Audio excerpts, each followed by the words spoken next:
4절까지의 말씀입니다. 에베소서 6장 1절부터 4절까지 말씀 한 목소리로 하나님의 말씀 받들어 읽겠습니다. 시작. 자녀들아, 주 안에서 너희 부모에게 순종하라. 이것이 옳으니라. 내 아버지와 어머니를 공경하라. 이것은 약속이 있는 첫 계명이니 이로써 내가 잘되고 땅에서 장수하리라. 또 아비들아, 너희 자녀를 노엽게 하지 말고 오직 주의 교훈과 훈계로 양육하라. 아멘. 할렐루야. 우리 서로 인사할까요? 해피 마더스데이.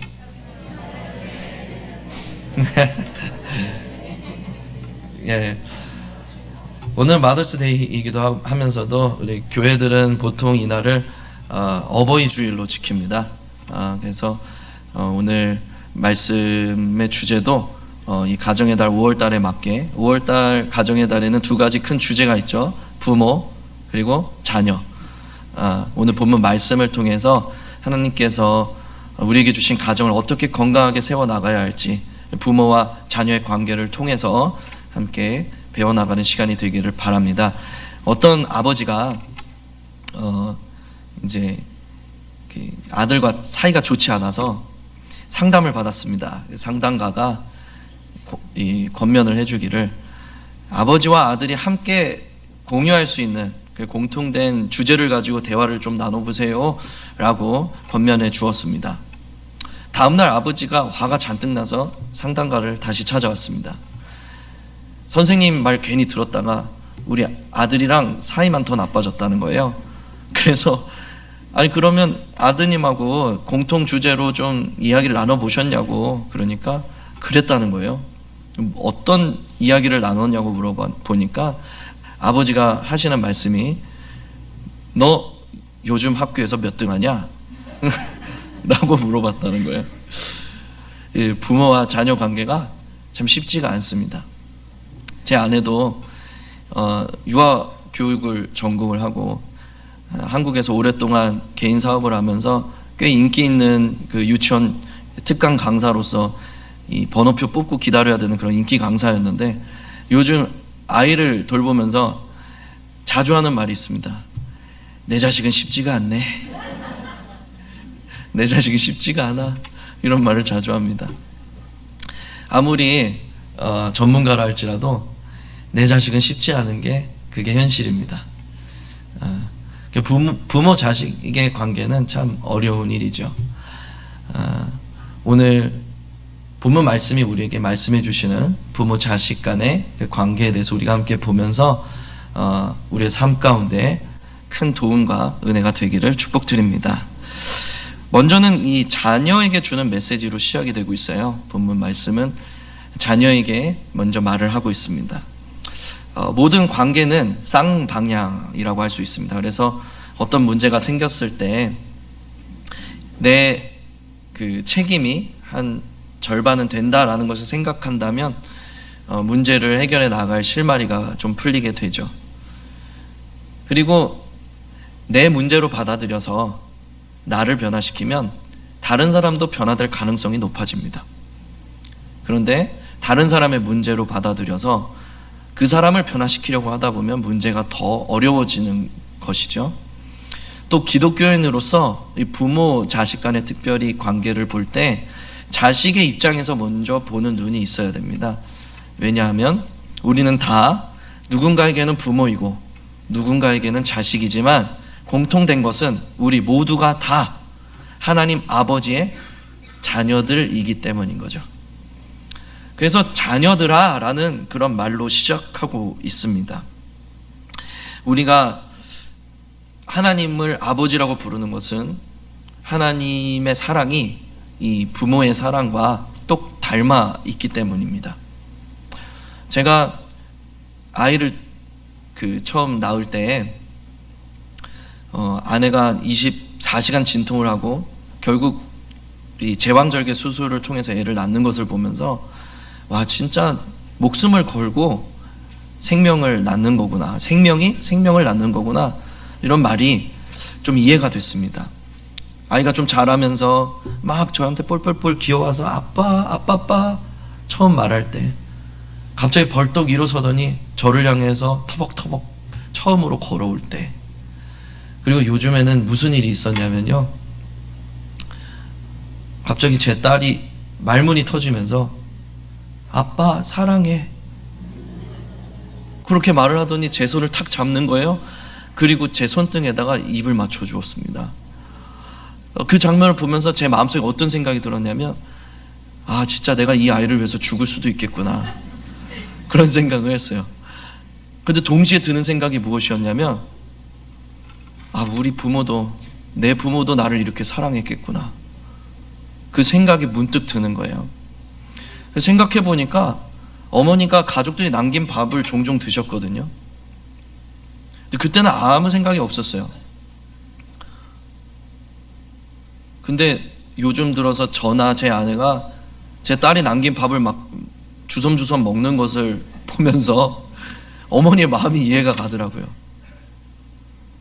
분명 저도 그런 사랑을 받았을 텐데, 부모님이 저를 그렇게 사랑하셨을 텐데, 그 사랑을 모르고 부모가 나한테 해준 게 뭐가 있냐면서 승질낼 때가 많이 있었습니다. 그런데 생각해 보니까요, 그게 인간의 죄성이더라고요. 받은 은혜가 너무 많은데 감사할 줄을 모르는 인간의 죄성, 그게 부모 자식 간에도 그렇게 나타나더라고요. 그래서 우리는 부모가 나에게 해준 것 없는 것만 같은 그런 서운함이 가득한 상태에서도 부모에게 순종하라는 하나님의 명령을 마주하고 있습니다. 이 부모를 사랑하는 것과 비슷한 관점이 나라 사랑인 것 같아요. 많은 분들이 나라를 욕합니다. 물론 나라가 잘한 게 없어 보일 때가 많이 있습니다. 이게 나라냐 싶을 때도 많습니다. 그런데 그 나라가 여기까지 잘 버텨주었기 때문에 저와 여러분들이 여기까지 와서 이 이민생활 하면서도 이민생활 할 힘을 얻는 거죠. 마찬가지입니다. 부모가 내게 해준 것 없어 보여도 그 부모가 없었다면 우리는 존재할 수가 없는 거죠. 잠언 20장 20절에서는 부모를 저주하는 자라는 표현을 하고 있는데, 이것은 사실 부모를 무시하는 자라는 말입니다. 부모를 무시하는 자를 하나님이 직접 그 인생의 등불을 끄시겠다고 말씀하십니다. 아무리 날고 기어도 하나님께서 직접 그 인생의 불길을 꺼버리신다면 누가 이기겠어요? 감당할 사람이 없는 거예요. 하나님은 우리 인생이 잘 되게 하시려고 부모에게 순종하라는 명령을 하고 계십니다. 1절은 자녀들아 주 안에서 너희 부모에게 순종하라, 이것이 옳으니라 라고 말하고 있는데, 영어 성경을 통해서 보니까 Obey your parents in the Lord, 주님 안에서 부모님께 순종할 수 있다는 말이 참 와닿습니다. 이 명령을 하고 계시잖아요. 명령은 사실은 쉬울 때 하는 건 아니거든요. 쉬울 때는 명령 안 합니다. 명령 안 해도 얼마든지 잘 하니까. 근데 어려운 문제를 명령문으로 표현을 하시는 거예요. 그만큼 우리가 순종하는 일이 어렵다는 거죠. 주님 안에서 많이 가능할 만큼 그렇게 어려운 일이라는 거예요. 생각해 보면 존중받지 못할 그런 부모님들도 계십니다. 부모도 완벽하지 않습니다. 어찌 실수하지 않겠습니까? 때로는 감정적일 때 있고요. 때로는 실수할 때도 있습니다. 어떤 부모님은 주사가 심한 그런 부모님도 있습니다. 술 취해서 아내나 아이들을 때리는 그런 아버지도 있습니다. 신뢰를 잃어버릴 만한 부모님들도 계십니다. 근데 그럼에도 불구하고 부모에게 순종하라는 것이 성경의 가르침이라는 거죠. 특별히 범죄나 이단이 아닌 한 해에는 부모에게 순종하는 것이 옳다라는 것이 성경이 우리에게 가르쳐주고 있는 그런 명령인 것입니다. 내 부모도 힘든데 시부모님이나 장인 장모님을 순종한다는 것은 더 어려운 일이겠죠. 내 힘으로 안 되니까 주님 안에서 하라는 것이 성경의 가르침입니다. 미국의 조시 맥도웰이라는 목사님이 계십니다. 이분은 어렸을 때 굉장히 불우했어요. 아버지가 항상 술 취해 들어와가지고 어머니를 때렸습니다. 그러다 보니까 형은 일찍이 가출했고 누나는 자살 시도를 했어요. 이 자시도 고등학교 졸업하자마자 집을 떠나서 돌아갈 생각을 하지 않았습니다. 어렸을 때 받은 상처 때문에 이 상처가 너무 커서 하나님을 인정하고 싶지 않았습니다. 그래서 하나님이 없다는 것을 증명해내기 위해서 성경을 연구하기 시작했습니다. 그런데 그러던 와중에 하나님을 인격적으로 만나게 되죠. 그래서 그동안 하나님이 없다는 걸 증거하기 위해서 애썼던 그 모든 연구 자료가 변화되어서 무려 120권의 기독교 변증 서적으로 출간이 되게 됩니다. 그렇게 주님을 섬기던 중에 하나님께서 그의 마음속에 어떤 음성을 들려주십니다. 자시, 너의 아버지를 용서해라. 아버지를 용서하라는 그 마음을 계속 부어주시는 거예요. 견딜 수가 없어서 결국 아버지를 수소문해서 찾아 나섰습니다. 아버지를 결국 찾았는데 이미 중병에 걸려서 죽어가고 있었습니다. 뼈만 남은 그 아버지를 끌어안고 이렇게 말했어요. 아버지, 제가 그동안 아버지를 미워했음을 용서해 주세요. 제 힘으로는 아버지를 사랑할 수도 없고 용서할 수도 없었지만 하나님이 제게 할 수 있는 마음과 힘을 주셨습니다. 이 고백을 하고 돌아갔어요. 며칠 뒤에 아버지가 돌아가셨다는 소식을 들었습니다. 그 소식을 전해준 간호사를 통해서 놀라운 이야기를 들었어요. 자시, 당신이 가신 뒤에 아버지는 병원 원목 목사님을 찾아서 내 아들이 믿는 그 하나님을 나도 믿고 싶소. 말씀하시고는 목사님의 인도를 따라 예수 그리스도를 주로 영접하셨습니다. 당신의 아버지는 천국에 가셨어요. 축하드립니다. 사랑하는 여러분, 부모에게 받은 상처가 있거나 용서할 수 없는 무언가가 있다면 이 땅에서 풀어야 땅에서도 풀어진다는 사실을 기억하시고 내 힘으로 할 수 없는 일도 가능하게 하시는 그 주님을 힘입어서 다시 부모님을 존귀하게 여기는 마음을 회복하게 되시기를 예수님의 이름으로 축복드립니다. 부모를 존귀하게 여길 때 여러분, 오늘 본문 말씀은 또한 이런 약속을 주고 있습니다. 내 아버지와 어머니를 공경하라. 이것은 약속이 있는 첫 계명이니 이로써 네가 잘되고 땅에서 장수하리라. 장수하리라는 말씀은 그냥 오래 산다는 말이 아닙니다. 이건 구약적인 표현으로서 오늘날 말로 하면 네가 복 받을 것이다 라는 거예요. 네가 부모를 공경하고 존경하는 마음, 존중하는 마음, 존귀히 여기는 마음을 회복하면 그것이 너의 삶을 생명의 구조로 만들어갈 것이고 복받는 구조로 세워나갈 것이다 라는 말씀을 해주고 있는 것이죠. 우리가 부모를 미워할 때는, 부모를 원망할 때는 이런 생명의 구조가 우리 삶 가운데 깨어져 있다가 다시 부모를 공경하는 이 존귀히 여기는 마음을 회복할 때 이 생명의 구조가 우리 가운데서 회복된다는 거예요.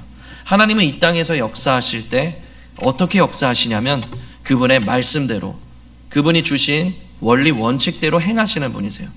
그분은 허언을 하지 못하시는 분이셔서, 이랬다 저랬다 하지 못하시는 분이셔서 그분이 말씀하신 대로 행하시는 분이십니다.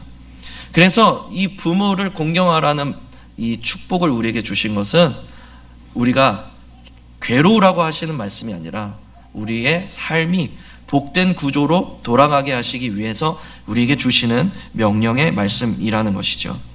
사랑하는 여러분, 먼저 자녀됨의 시각을 회복함으로써 우리 인생의 부모들을 공경할 수 있게 되시기를 축복드립니다.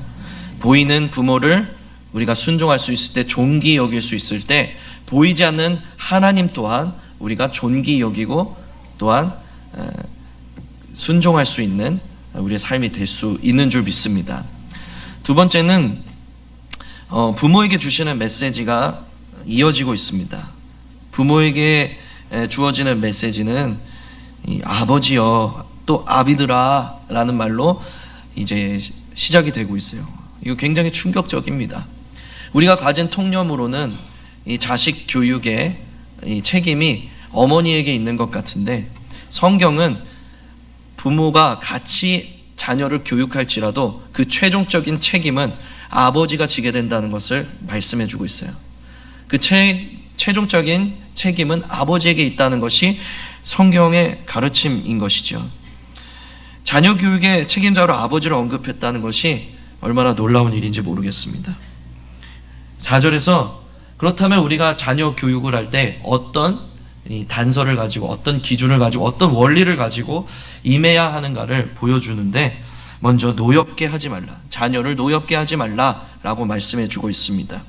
이 말씀은 억울한 마음으로 분노가 가득하게 하지 말라는 거죠. 억울한 마음으로 분노가 가득하게 만들지 말라는 거예요. 그게 우선이라는 거예요. 물론 징계도 할 수 있고 교훈도 할 수 있고 견책도 할 수 있지만, 성경은 그것을 부인하고 있지 않지만 그 전에 먼저 자녀를 노엽게 하지 말아야 한다라는 것이 선행되는 조건입니다. 우리가 자녀를 노엽게 하지 말아야 한다는 것은 자녀 교육이 우리의 어떤 감정 문제가 되지 말라는 그런 의미이기도 하죠.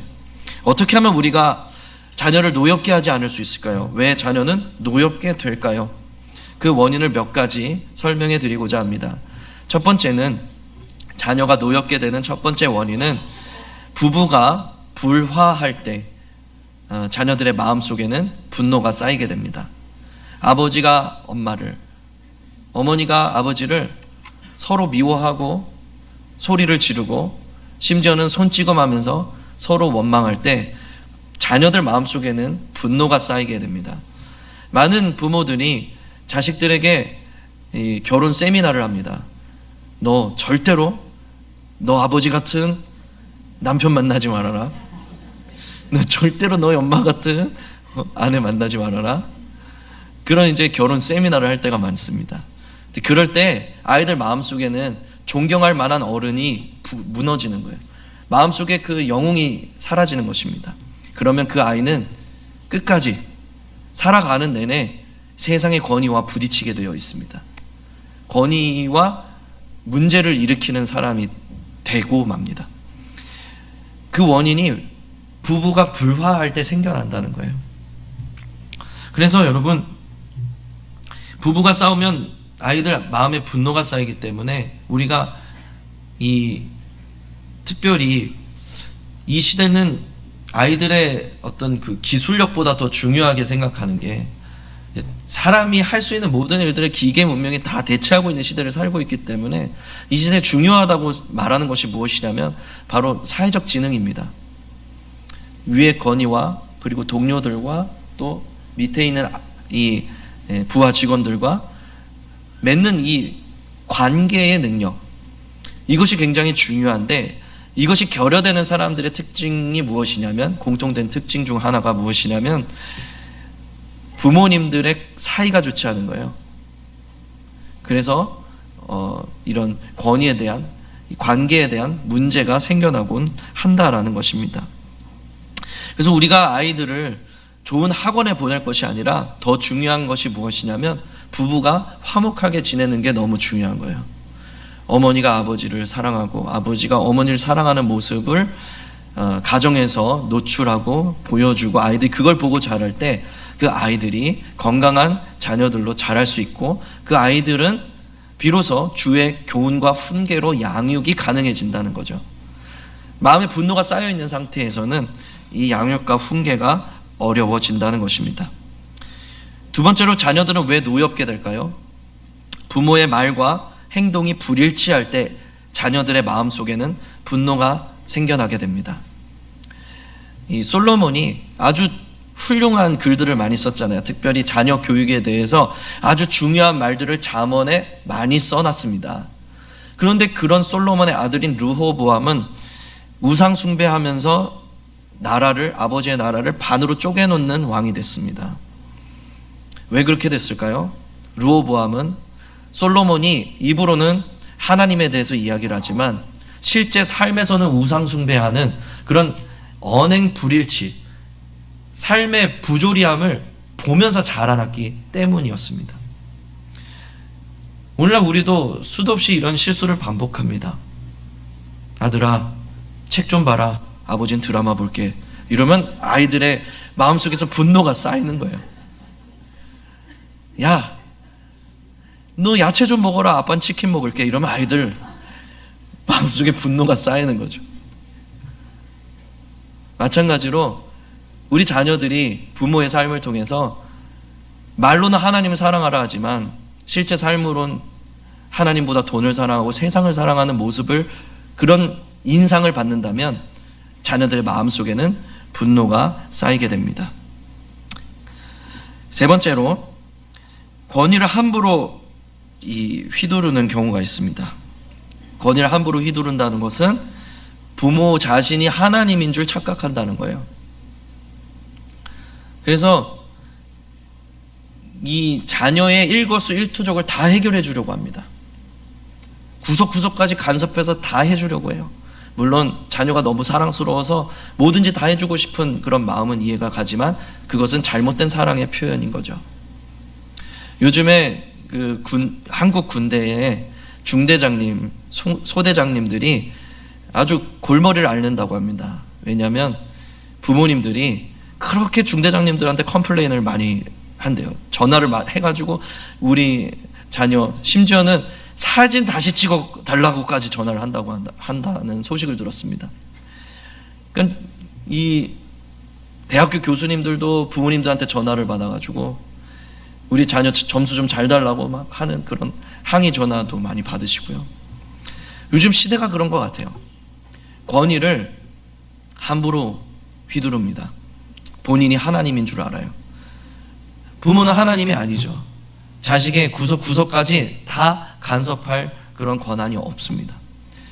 자녀도 실패할 수 있는 기회가 필요합니다. 자녀도 실수할 수 있는 기회가 필요합니다. 넘어져 보고 일어나도 보고 실수도 해보고 다시 시작도 해보고, 성경에 나오는 그리고 역사상 기록된 많은 훌륭한 사람들이 인생 초반에 망한 사람들이었음을 기억하십시오. 우리 자녀들에게 있어서 부모는 하나님이 아닙니다. 권위를 너무 남용해서는 안 된다는 얘기죠. 또 한편으로는 권위를 너무 안 쓰는 부모님들도 계십니다. 그래서 징계를 안 하는 부모가 있어요. 요즘에 이런 경우들이 많이 있죠. 학교의 룰을 어겨서 공동체에 어려움을 주는 아이를 선생님이 훈계를 하면 부모님들이 쫓아와서 네가 뭔데, 나도 한 번도 혼내본 적 없는 아이를 네가 혼내냐 그러면서 선생님을 훈계하는 경우들이 생깁니다. 아이를 너무 사랑한 나머지 권위를 쓰지 않고 징계하지 않으면, 징계받아야 될 때 징계를 받지 않은 아이는, 자기가 원하는 것을 모두 얻으면서 자라난 아이는 결국 내가 원하는 것을 얻지 못했을 때 분노를 참지 못합니다. 자기의 그 욕심을 채우지 못하면 그것을 견딜 수 없어 합니다. 그래서 감옥에 가면 많은 범죄자들 중에서 이런 고백을 하는 범죄자들 많이 있습니다. 그때 부모님이 나를 한 번이라도 혼내줬으면 이렇게까지 되진 않았을 텐데 라는 이야기를 하는 범죄자들이 참 많은 것도 사실입니다. 우리는 하나님께 받은 권위를 사용해서 아이가 징계받아야 될 때 징계를 해야 되는 그런 책임이 있는 거예요. 그 책임이 또한 사랑의 한 표현인 것이죠. 또 한편으로는 아이가 사랑받아야 될 때 사랑해 줄 수 없고, 함께 있어야 될 때 함께 해주지 못할 때 아이의 마음에 분노가 쌓입니다. 제가 한 5살 먹었을 때 절대 기억이 있습니다. 자다가 일어났는데 깜깜한 밤이었는데 엄마가 안 계신 거예요. 너무 깜짝 놀라서 온 집안에 불을 다 켜고 엄마를 막 울부짖으면서 찾았습니다. 신고를 받고 시큐리티가 저희 집에 올라와서 저를 데리고 갔어요. 무슨 일 일어난 줄 알고. 그때부터 그게 이제 절대 기억이 돼가지고 지금도 집에 가면 제가 가장 먼저 하는 일은 집에 불을 다 켜는 것입니다. 아버님이 살아계실 때는 그 불을 아버지가 다 끄셨거든요. 또 제가 초등학교 졸업할 때도 부모님이 바빠서 못 왔어요. 졸업식에 어머니 아버지가 못 오시고 다른 애들은 다 부모님 와가지고 막 같이 사진 찍고 뭐 짜장면 먹으러 간다고 그러고 이러는데 저만 혼자 멀뚱멀뚱 있으니까 마음에 막 분노가 쌓이는 거예요. 근데 좀 있다 보니까 할아버지가 오셨어요.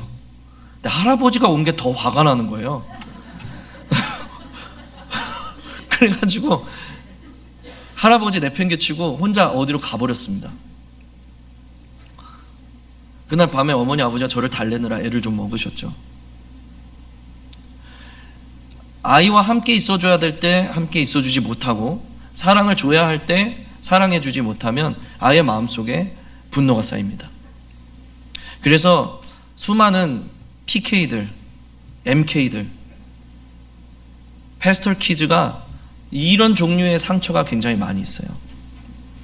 제가 전에 섬겼던 교회 담임 목사님도 열심히 사역을 하셔가지고 교회가 3,000명 교회로 부흥을 했거든요. 그런데 그 목사님의 아들은 무신론자였습니다. 그래서 어느 날은 이 목사님이 아들하고 막 토의를 하다가 밤새도록 시간이 지나간 거예요. 다음날 주일인데 주일날 설교하다가 쓰러지셨어요. 병원에 실려가셨습니다. 너무 과로하셔가지고. 근데 그 목사님의 삶을 보니까 그러시더라고요. 교회 사역하시느라고 어린 아이를 문 걸어 잠그고 방치해 두고 혼자 이제 신방하러 다니신 거예요. 물론 교회는 부흥됐지만 그 사역을 하나님께서 어떻게 보실까는 전 잘 모르겠어요. 물론 귀한 사역을 하셨고 아름다운 열매를 맺으셨지만 또 한편에 어두운 그림자도 있는 것도 사실인 거죠. 그러니까 많은 패스터 키즈들이 그런 아픔들이 있습니다. 저도 우리 아이가 그렇게 자라지 않도록 애를 써야 될 텐데 우리가 바쁘다는 핑계로 자녀가 같이 있어줘야 될 시간과 타이밍, 다시 돌아오지 않을 그 시간들을 놓쳐버린다면 아이들 마음속에 분노가 쌓이게 되는 것이죠. 또 한 가지는 비교할 때 아이들 마음속에 이 분노가 쌓이게 됩니다. 아무리 내가 힘쓰고 애를 써도 항상 내 앞에 앞서가는 엄마 친구 아들이 있습니다. 엄친아라는 그런 어마무시한 명칭이 생겼죠. 용어가 생겼죠. 주변에 그런 사람이 없으면 신문 기사라도 들고 와서 자녀들과 비교를 합니다. 때로는 그런 것이 동기부여라고 생각하시는 부모님들도 계세요. 그렇지 않습니다. 자녀들이 비교당하면 비교당할수록 그 마음속에 분노가 쌓이는 거예요. 그래서 성경에도 이삭이 에서를 너무 편애하니까 야곱 마음속에 분노가 쌓인 거죠. 사실 그냥 가만히만 있었어도 성경에 기록되기를 큰 자가 작은 자를 섬기리라 하는 계획이 다 있으셨는데 너무 아버지가 첫째를 편애하니까 이 야곱이 분노가 쌓여서 결국 아버지를 속여먹는 자가 되고 말죠. 야곱 자신도 요셉을 너무 편애하니까 다른 형제들이 분노가 쌓여서 결국 자기 형제를 노예로 팔아먹는 그런 비극을 낳습니다. 우리 자녀들은 비교당할 때 분노가 쌓입니다. 내 자녀는 그냥 내 자녀라는 것을 우리가 인정할 때 아이의 마음속에 안정감이 생기고 그 안정감이 있을 때 비로소 교육과 훈계가 가능해진다라는 것입니다. 주님의 말씀은 우리에게 주의 교훈과 훈계로 양육하라고 명령하고 있습니다. 주님의 교훈과 훈계가 가정에서 일어나야 된다는 말씀인 거죠. 그래서 미안한 말씀이지만 자녀 교육, 신앙 교육의 그 핵심은 교회 주일학교에 있지 않습니다. 신앙 교육의 핵심은, 그 기능은 하나님이 가정에 두셨어요. 그래서 가정을 통해서 신앙의 교육이 일어나고 신앙의 전수가 일어나도록 그렇게 디자인하셨다라는 것입니다. 그게 성경적인 원리라는 거예요. 신앙 교육은 지식이 아니기 때문에 그렇습니다. 신앙 교육은 삶으로 체득되는 것입니다. 그래서 아버지와 어머니와 아이가 함께 모여서 예배하는 그 자리를 통해서 아버지 어머니가 어떻게 말씀을 묵상하시는지, 또 어떻게 기도하시는지 그것을 보고 자라면서, 그리고 또 서로 그 예배 자리에서 각자의 삶의 내용들을 공유하고, 그리고 그 문제를 하나님께 의탁하면서 어떻게 하나님과 동행하며 살아가시는지, 이런 것들을 가정에서 배워나가는 거죠. 돈이 아니라 어떻게 하나님이 주인된 삶을 부모님들이 살아가시는지, 또 그것을 나에게 어떻게 쉐어해 주시는지, 가정에서 그런 예배 공동체로서의 회복, 신앙 공동체로서의 회복이 일어날 수 없다면 단지 우리가 한 공간에 머물러 있는 것 뿐이라면 그 기능을 대신해 줄 기관은 이 세상에 아무 곳에서도 찾을 수 없다는 거예요. 오직 가정만이 그 신앙의 전수가 일어날 수 있는 기관으로 하나님께서 세우신 것이라, 그것이 성경이 우리에게 가르쳐주는 원리다라는 거죠. 그래서 가정은 그냥 우리가 머무는 처소인 것이 아니라 우리의 사명직인 거예요. 우리가 신앙 공동체를 이루어 나가야 하는 사명이 우리 가정에게 있다라는 것입니다. 아버지와 어머니와 자녀들 모든 구성원들에게 그 책임이 있다라는 것입니다. 특별히 앞서 말했듯이 아버지가 최종 책임자가 된다라는 것은 아버지가 그 신앙 공동체의 머리로 세우셨기 때문에 그래요. 아버지가 이를 주도해 주셔야 돼요. 예배드리자, 기도하자, 주님을 찾자, 이런 가정의 룰을 만들어 주셔야 되는 것입니다. 그래서 제가 좋아하는 목사님 중에 김길 목사님이라고 있는데, 그 목사님 제자도의 전문가이십니다. 근데 어느 날 자기 자녀에게 이 하나님과 동행하는 법을 가르쳐 주고 싶으신 거예요. 근데 마침 아이가 구슬을 잃어버렸어요. 그래서 그 구슬 어디 있는지 찾는 게 문제가 아니라 이 문제를 통해서 하나님께 의탁하고 하나님과 동행하는 삶을 이 아이가 배웠으면 좋겠다는 마음이 들어서 같이 기도했대요. 하나님, 구슬이 없어졌네요. 주님은 어디 있는지 아시죠? 주님 어디 있을까요? 주님 알려주세요. 하면서 같이 기도를 한 거예요. 기도가 끝나고 나서 아이에게 물었습니다. 어떤 마음이 들어? 기도하는 중에 하나님 주신 특별한 마음이 있어? 그 미끄럼틀 밑에 구슬이 있는 것 같은 그런 마음을 받았어요. 그래? 그럼 한번 가볼까? 그리고 나서 미끄럼틀 밑으로 갔더니 진짜 구슬이 거기 있는 거예요. 그래서 부모와 자식 관계를 통해서, 그리고 이 가정이라는 그 기관을 통해서 하나님이 계획하신 것은 무엇이냐면 바로 하나님 나라를 체험하고 하나님 아버지와 우리의 관계를 체험하고 훈련하고 연습하는 그런 자리로서 가정을 우리에게 허락해 주셨다라는 것이죠. 우리의 힘으로는 어렵습니다. 그러나 성령님께서 도와주신다면 우리가 이 가정을 신앙 공동체로서 지켜나갈 수 있는 것입니다. 어느 누구도 완벽할 수는 없지만 우리가 우리의 사명을 놓지 않고 우리 가정에서 사명 다하기를 계속해서 도전해 나갈 때 우리의 가정이 완벽하진 않지만 아름다운, 하나님이 계획하신 아름다운 신앙 공동체로서 자라나갈 수 있을 줄 믿습니다. 제가 이 아이랑 같이 시간을 보낼 때 아이가 제 말을 너무 안 듣는 거예요. 그리고 이제 저랑 같이 있다가도 엄마 찾으면서 엄마한테 막 달려가곤 했어요. 근데 제 아내가 솔루션을 해줬거든요. 고급스러운 눈 맞춤, 이라는 이름의 솔루션이었습니다. 그게 무엇이었냐면 아이와 함께 시간을 보낼 때 그냥 그 공간에만 같이 있지 말고 제발 좀 눈 좀 맞춰주고, 그리고 아이가 무슨 말을 하면 좀 반응을 해주라는 거예요. 그래서 제가 그 말을 듣고 뒤통수 한 대 맞은 것 같아가지고 아이한테 그렇게 해줬거든요. 근데 다음날 정말 그러는 거예요. 아이가 막 뛰어가는 게 위태로워 보여서 루미야 천천히 가. 그러니까 천천히 하면서 걸어가는 거예요. 평소 같았으면 막 더 신나가지고 더 뛰어나갔을 텐데 제 말을 들어주는 것을 보았습니다. 사랑하는 여러분, 노엽게 하지 말라. 그것이 선행되면 주의 교훈과 훈계로 양육하는 것이 가능해집니다. 물론 때를 따라서 징계도 해야 되고 무섭게 매질도 할 수 있어야 됩니다. 그러나 가장 중요한 것, 이 순서를 기억해 주십시오. 자녀를 노엽게 하지 말아야 합니다.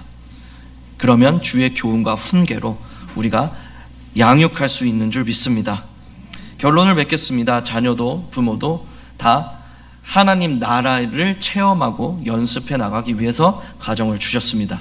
이 가정은 단지 우리가 머무는 자리가 아니라 우리의 사명제라는 것을 기억해 주시고, 우리 힘으로 할 수 없지만 하나님께서 가능하게 하신다는 믿음을 가지고 넘어져도 다시 한번 도전하면서 우리 가정을 신앙 공동체로서 세워나가는 그런 노력이 저와 여러분들 삶 속에 있어야 할 줄로 믿습니다. 하나님은 반드시 그분의 원리대로 행하시는 분이시기 때문에 이 원리를 지켜 행하는 자마다 성경이 약속한 축복이 있을 줄 믿습니다. 저는 저와 그리고 우리 모든 성도님들의 가정마다 이런 건강한 신앙 공동체로 회복되는 역사가 있길 원하고, 그런 가정들이 있음으로 말미암아 우리 하와이 중앙 장로교회가 건강한 교회 되기를 예수님의 이름으로 축복드립니다.